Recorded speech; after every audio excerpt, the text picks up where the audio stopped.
Okay, I'm back. This is gonna be the next skit.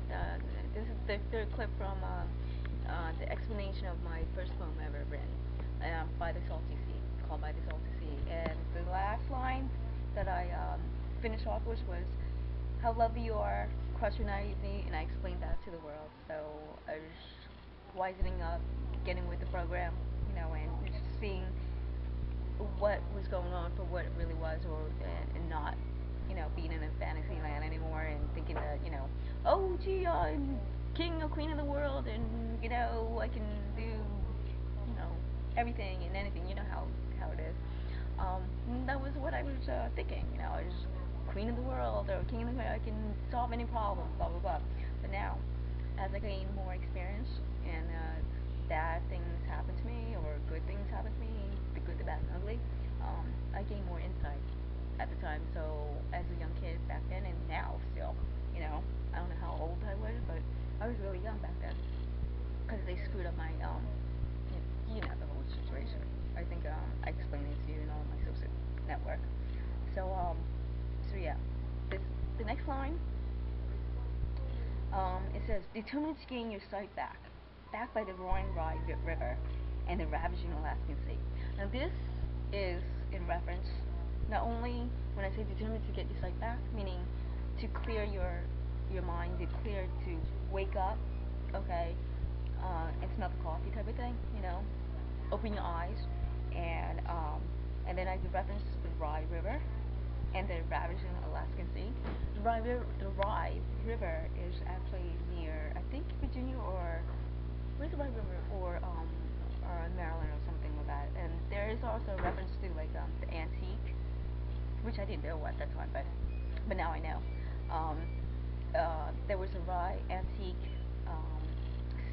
like antique seafood can, like a lot of companies.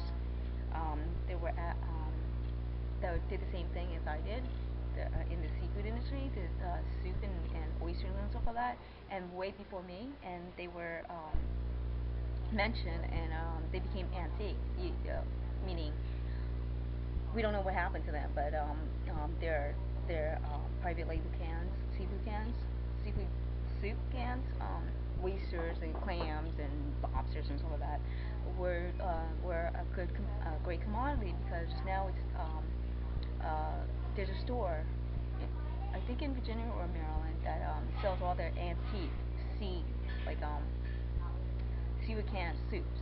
So obviously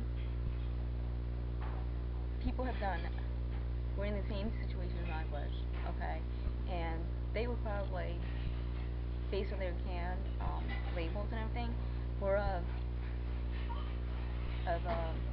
higher caliber and secret society um, kids, probably. Um, that probably was in the same situation as I was too. Probably got taken too with that, because I'm not the only one.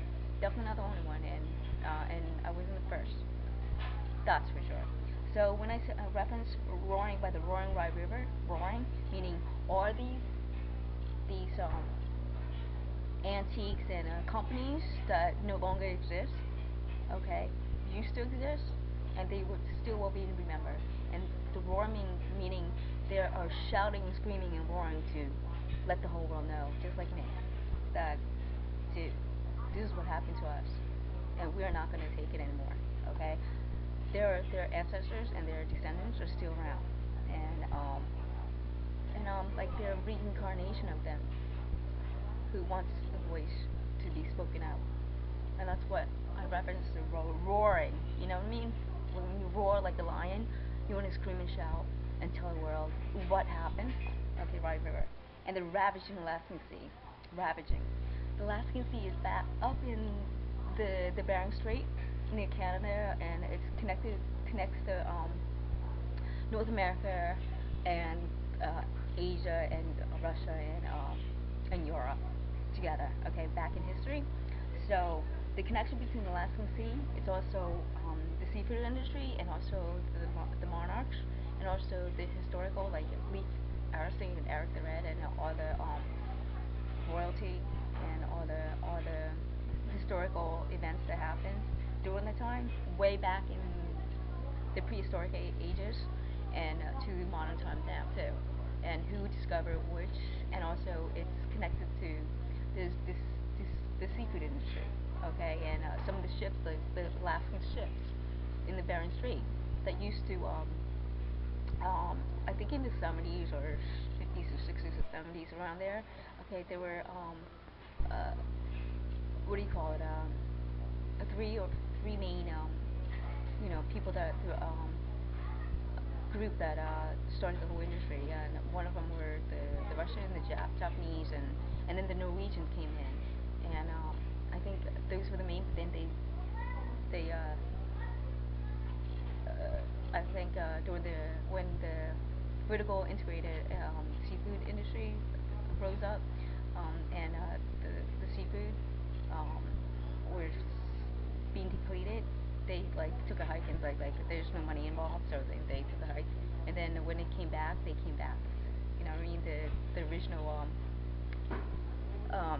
ships that started the whole industry, which is I think the Japanese, the Russian, and then the Norwegian came in, and Americans too.